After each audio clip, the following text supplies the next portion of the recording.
FootballScoop Podcast is back. And for those of you who are watching live on YouTube, you just noticed that I was a little late with the intro. And that's okay, folks, because it happens sometimes. We're not here for the production value. We're here to hear what these amazing gentlemen have to say. I've got college football experts, Zach Barnett, John Brice on the line. I am Scott Roussel. I'm your host.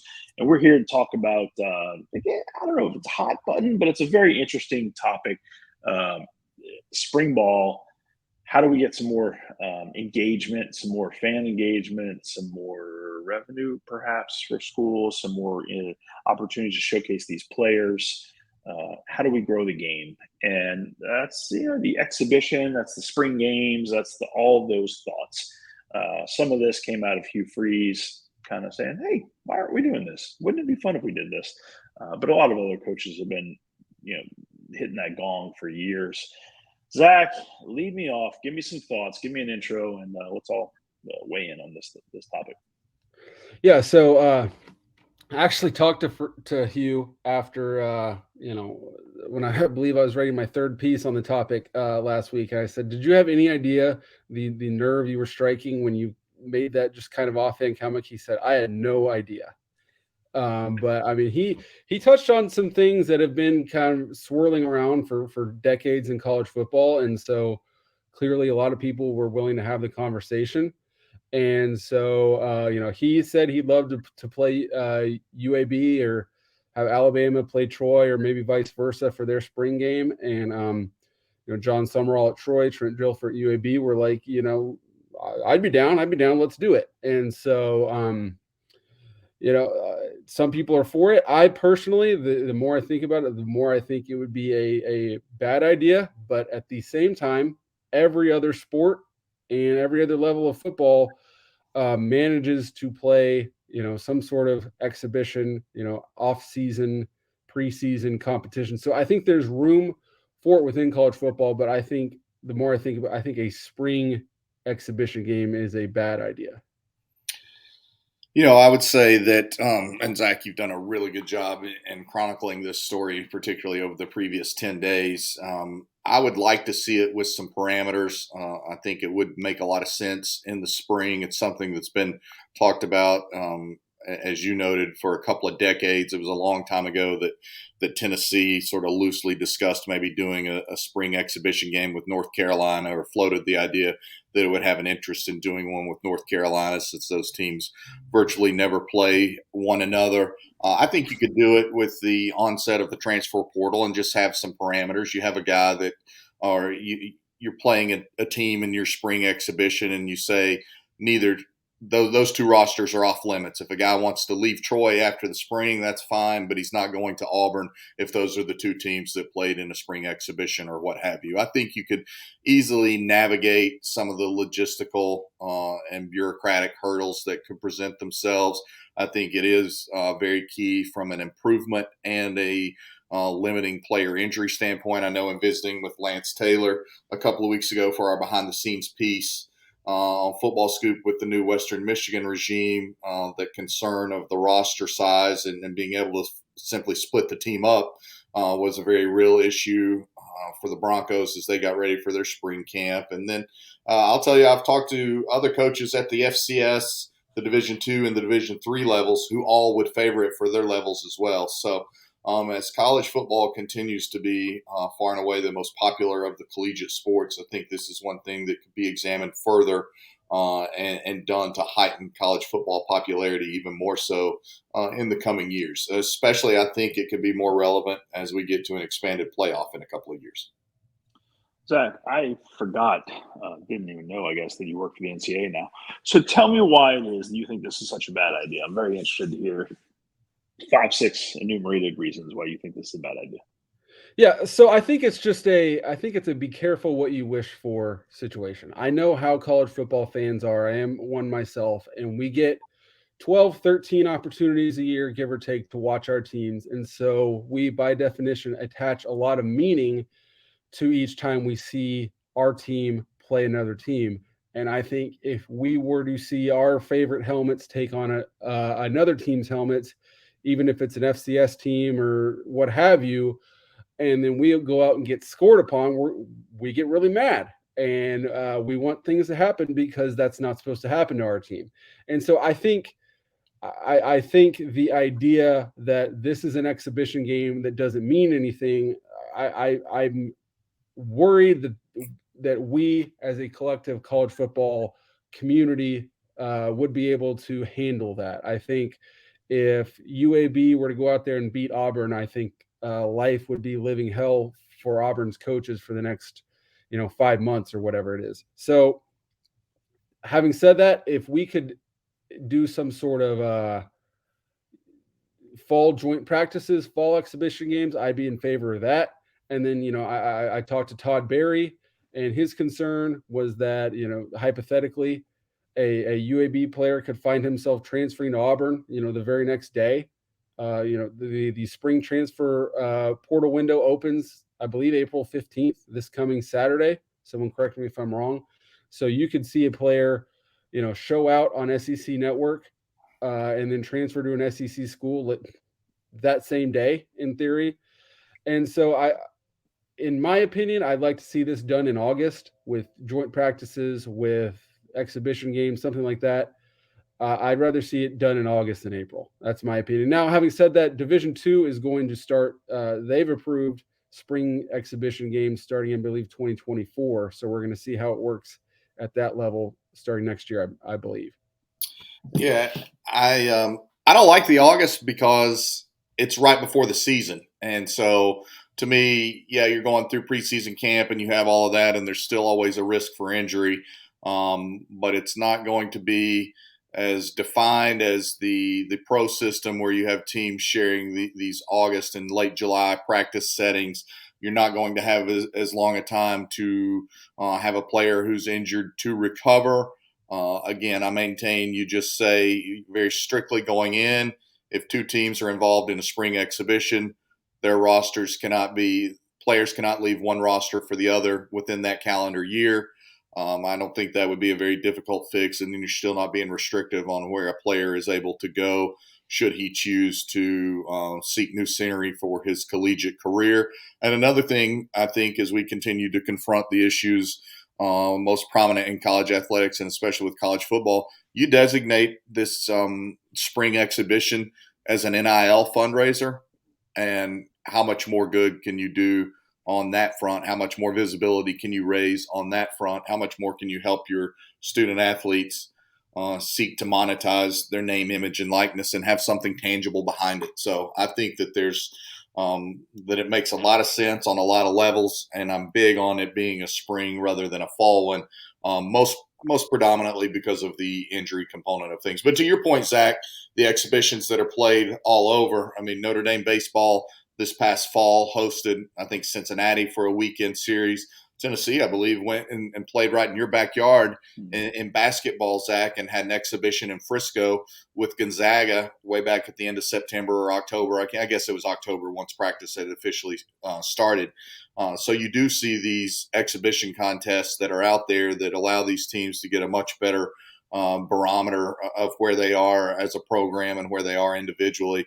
I just think from a football standpoint, because of the nature of a lot of football injuries, a spring timeline makes a lot more sense. See, players can get hurt at any time, and I guess if you're playing another team, you're only putting half your team out there at one time instead of all 22 players on the field being your guys. But another thing, I think if we're playing spring games, I think there's going to be inherent pressure on coaches to go out and win them, and so with that, you're going to start focusing your efforts and maybe the back half of spring on the guys who are going to play. And the point of spring football is it's supposed to be about development and education and teaching. And you're trying to develop all 85 guys. And if you're going to play another team, you're going to develop your top 40, 50 guys that are actually going to go out there and play. And if you're focusing on that in August, that's fine because you're getting ready to play a season. You're developing the guys that are going to play. But in spring, the point is to develop your entire roster. And if we get boring spring games, that's okay. But I think spring football, the point is development and growth and teaching. And I think this would dilute that. Yeah. I certainly understand that argument. I would disagree with it because I would point to the fact that I would argue the great majority of football coaches, college football coaches, the only thing they love more than game planning would be control. And you control the narrative going into a spring game, and you just say, "Look, guys, like we know fans are going to keep score. They're going to keep score in the stadium. That's not what it's about for us." And you're going to see flashes. It's like my golf game. I've got 14 terrible holes, and if I'm lucky, I have 4 swings on 4 holes that make me want to play another round. And in a spring game, I think you might see a bunch of boring crap for a lot of the game, but you might see 4 to 6 individuals flash on either side of the ball that are going to have you geeked up the whole summer to say, I can't wait to see what Joe X does against Team Y in the season opener. How much better is he going to look after he's in our summer conditioning program and then comes back out in August? So I get that it has become so results oriented, and with the transfer portal and NIL, I think calendars on coaches, especially at the NCAA's biggest levels, are shorter than ever before. I just don't buy into the notion that it would be an overriding factor of, I don't know, consternation for a lot of fans moving forward. And I agree. also want to say, just to close this loop here, I want to say I'm not like, lay in front of a train tracks. This is the worst idea I've ever heard. Like if it happens, I'd get on board. And the other thing is, I think using it as a fundraiser is a great idea. All that stuff. Like I'm not totally against it. And what Todd Berry's idea, I quoted him in my piece, was he'd be in favor of August, exhibition games, spring practices, what have you, but at the same time reducing this season to 11 games. And we all know that's going to take money off the table. That's never going to happen. So this is one of those issues where you get 50 people in a room, you get 50 different ideas, and 35 of them might be good. It's about coalescing around one idea and getting everybody on board. So a couple thoughts. One, especially with the larger conferences, most spring games or spring days are televised. So it's not like you're going to put interesting scheme wrinkles out there. Even if you're just, if it's a day and you're just playing yourself, versus hypothetically, right? We're talking about if Auburn were playing Troy, it's not like they're gonna throw everything at them. I also think any of these would be a controlled scrimmage. None of these are going to be 60 minutes of best versus best. That's just, no one's out there to play that. Risk of injury is far too high, and there's no reward. You want to know, great. I mean, come on. So it's going to be a controlled scrimmage in which, all right, we're going to go, one offense, one defense, and then we're going to flip around 2s versus 2s. We're going to do some 2-minute stuff. We're going to do some 4-minute stuff. We're going to do short yardage stuff. And again, it's not going to be the interesting wrinkles. It's going to be, let's go play some football and see developmentally how our tight ends are doing in this scenario. Man, I think there's so much potential benefit here. There's a lot to think through. There's a lot of economics. It's not cheap you're talking about if Troy was playing Auburn, they're really close to each other. It's a bus ride, no big deal. Still some cost involved there. But for some other teams where you just can't, it's not a 1-hour bus ride, 2-hour bus ride, there's some cost involved. And so you got to make that back up. But boy, there's so much potential good to come out of this. First of all, you see guys developing against other faces. It's just a whole new vibe for that week at practice. It's more upbeat. You see more reels and some more lives. You can actually gauge how your guys who you're trying to develop, how they're really doing. Because if you're just seeing them against their own team in practice, it's hard. And then there's those outside benefits. Doing something for the community, having the community, bring eyeballs for NIL opportunities and to help the players. But boy, you can do things for joint communities. There's so many possible positives here. I'd love to see us further explore this. And let me just say this. Look, the Colorado spring game in a couple of weeks is already sold out. It's the only one, I believe, that Mickey Mouse is putting on its main network that third weekend of April, the 22nd, whatever it is. And so, look, I'm going to tune in around a wedding that I have to go to. and do whatever I can to see that game and to also keep my eyeballs on the blue and gold game that day at Notre Dame. But imagine if we were getting to see Travis Hunter now on a D1 field with more D1 FBS players around him. Imagine if we were getting to see Travis Hunter going against, I don't know, the New Mexico or somebody else regional. If it was, even if it was Weber State, which is a great FCS program, just imagine how much more interest we would have in that spring game.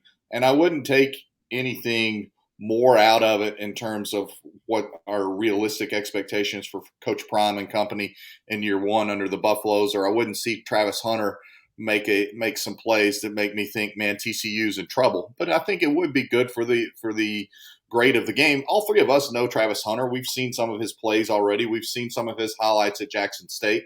But how much more would it do to raise the visibility of the game to have Travis Hunter and Colorado as they're going to be on a national platform, but also have them going against some other people? And I think you've had a lot of competitors out there that would relish the opportunity to say, I'm the guy that can go shut down Travis Hunter. Yeah, I'm at New Mexico State, but watch me, coach. Let me guard Travis Hunter. I think it would be fascinating. I agree. The injury, that would be phenomenal. If it, Zach's talking about injuries can happen at any point. Injuries can happen at any point. The one place you wouldn't want to see that happen would be with Nick. If something happened to one of Alabama's players, Nick has a strong enough voice that he could be like, we got to stop this. But to me, injuries can happen. They happen in practice all the time. How much could Alabama use it this spring with Jalen Milroe and Ty Simpson in a quarterback competition? It's hardly the first one that Alabama's had under Nick Saban, but I would argue that those two guys need an outside look more than a lot of people. And as we talk about Troy and UAB and all these, we've forgotten about South Alabama. I'd love to see Kane Womack get an opportunity to take his USA squad against somebody else in a spring game, just for the tactical elements of it, because that guy's so sharp. You could take South over to play Florida State. Yeah. Easy ride in Tallahassee. Or to Baton Rouge. It's just that I-10 corridor either way. Yeah. John, one thing that you said that really perked my ears up, sounds like we need to play golf together, because your golf game sounds about like mine. Yeah. He said 4 shots. I get like 2 shots around where I'm like, ooh, this game is fun. It is right now. Anybody see that? Yeah. Well, it's usually like one with each club. Like I might have one drive that brings me back, 1 or 2 putts, and then a long iron. So that's the extent of my golf. That's what's in my bag, so to speak. So I make no putts. Every now and then I hit a 3-wood pretty good. Every now and then, an 8-iron pure, and you're like, ooh, gosh, that was beautiful. That's about all I got. Working on it. Trying to get my there. driver looks like I've never played golf before in my life. Like I've picked up the sport that day. College football experts. Golf. Fortunately. You can call us that. All right, so let's close this out. I would love to see some sort of exhibitions be worked out. I don't think they need to be 60-minute games. They might be more than 60 minutes of play, but it's an exhibition. It's controlled scrimmage. I'd love to see that opportunity for the community and for the players involved and team development. Zach, you're still not on board, or? Well, overall, I'm still in favor of the August, but if April happened, I'd be on board with it. We're going to a 12-team playoff, and USC and UCLA are going to be in the Big Ten starting next season. So the idea of Colorado playing Weber State in a spring game is far from the most radical change coming. So if it happens, I'm on board. I think as we look at the shifting landscape of college athletics, particularly at the highest levels of college football, we look at playoff expansion and we look at the continued evolution of NIL. I think spring exhibitions in some way, shape, or form, whether it's 2025, which is ridiculous to think that's 2 springs from now. Whether that's the time frame, I just think it's going to make a lot of sense in the way that dollars drive everything. I expect that people who at least consider themselves smarter than us are going to be in rooms exploring it further. Good stuff, gents. I say get me on the line with somebody, and I'll make this happen. I like it. There we I'll go. take this on. The Roussel Bowl. Football Scoop Podcast. We're here to help. Everybody have a wonderful day.